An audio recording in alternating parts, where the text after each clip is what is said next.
Hi friends, ఎలా ఉన్నారు? మీరు గనుక కొత్తగా చూస్తున్నారా అయితే ఛానల్ కి సబ్స్క్రైబ్ చేసుకోండి. ఇంకా చాలా మంచి వీడియోలు వస్తాయి. గుప్పెడంత్ మనసు ఏప్రిల్ 18 ఎపిసోడ్. మను తండ్రి తానే అని మహేంద్ర చెప్పిన మాటను పెద్దది చేసి ఫణీంద్ర ముందు మహేంద్రను దోషిగా నిలబెట్టే ప్రయత్నం చేస్తుంది దేవయాని. మహేంద్ర చేసిన తప్పుకు తాను అవమానంగా ఫీలవుతున్నానని శైలేంద్ర అంటాడు. భూషణ్ ఫ్యామిలీకి మహేంద్ర మచ్చ తీసుకొచ్చాడని అతడిపై ఫైర్ అవుతాడు. వారి మాటలను మహేంద్ర పట్టించుకోడు. మన కోసం తాను ఎంత దూరమైన వెళతానని, వెనక్కి తగ్గేదే లేదని మహేంద్ర అంటాడు. కాలేజీకి బ్యాడ్ నేమ్. మహేంద్ర నిర్ణయంపై బోర్డ్ మెంబర్స్ కూడా ఫైర్ అవుతారు. మీరు చేసిన పనికి మీతో పాటు కాలేజీకి బ్యాడ్ నేమ్ వచ్చిందని మహేంద్రతో అంటారు. అందరూ మీ గురించి, మన కాలేజీ గురించి చీప్ గా మాట్లాడుతున్నారని చెబుతారు. మన గురించి అడిగితే మీరెందుకు అంతలా రియాక్ట్ అయ్యారని బోర్డ్ మెంబర్స్ మహేంద్రను ప్రశ్నిస్తారు.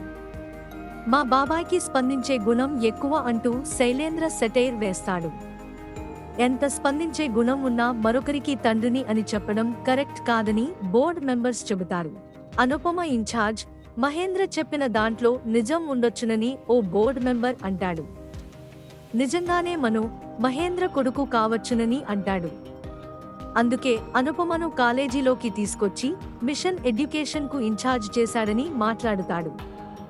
ఆ బోర్డ్ మెంబర్పై వసుధార ఫైర్ అవుతుంది. మరొకరి వ్యక్తిగత జీవితాన్ని గురించి మీకు మీరే ప్రశ్నలు వేసుకుని మీకు మేరే సమాధానం చెప్పడం ఏంటి అంటూ కోప్పడుతుంది. మహేంద్రకు సపోర్ట్ చేస్తున్నట్లుగా నటిస్తూ గొడవను మరింత పెద్దది చేస్తాడు శైలేంద్ర. ఫణీంద్ర కూడా మహేంద్ర మాట్లాడింది తప్పేనని అంటాడు. కాలేజీ నుంచి తప్పుకున్న మహేంద్ర తాను చేసిన తప్పుకుగాను ఈ కాలేజీ నుంచి వైదొలుగుతున్నట్లు మహేంద్ర ప్రకటిస్తాడు. అతడి నిర్ణయంతో వసుధార షాక్ అవుతుంది. తాను చేసిన తప్పుకు శిక్ష ఇదేనని మహేంద్ర అంటాడు. కానీ మహేంద్ర కాలేజీ నుంచి వెళ్లిపోవాల్సిన అవసరం లేదని మను అంటాడు. తాను కాలేజీలో అడుగు పెట్టిన తర్వాతే ఈ సమస్యలు మొదలయ్యాయి కాబట్టి తానే కాలేజీ నుంచి వెళతానని, మీరు కాలేజీలోనే ఉండాలని అంటాడు. మీటింగ్లో కూడా తన వల్లే గొడవ జరిగిందని అంటాడు. డైరెక్టర్ పదవికి రిజైన్ చేయనున్నట్లు మను ప్రకటిస్తాడు. మను నిర్ణయంతో శైలేంద్ర హ్యాపీగా ఫీల్ అవుతాడు. 50 కోట్ల అప్పు. మను ఎక్కడికి వెళ్లడని, ఇక్కడే ఉంటాడని మహేంద్ర అంటాడు. మనను కాలేజీ నుంచి పంపించాలని ఎవరైనా అనుకుంటే అతడికి బాకీ ఉన్న 50 కోట్లు చెల్లించాలని, ఆ అప్పు తీర్చకుండా మనను కాలేజీ నుంచి బయటకు పంపించడం కరెక్ట్ కాదని మహేంద్ర బోర్డు మీటింగ్లో ప్రకటిస్తాడు. తాను కాలేజీని వదిలిపెడుతున్నట్లు చెప్పి మీటింగ్ నుంచి బయటకు వస్తాడు. కాలేజీ విషయంలో బెంగలేదు. కాలేజీ బాధ్యతల నుంచి తప్పుకోవాలనే మహేంద్ర నిర్ణయాన్ని వసుధార తప్పుపడుతుంది. అది మీ కాలేజీ, మీ నాన్నగారు మీకు అప్పగించిన కాలేజీ అని అంటుంది. కాలేజీ బాధ్యతల్ని సక్రమంగా చూసుకోవడానికి నన్ను మించి మీరందరూ ఉన్నారు.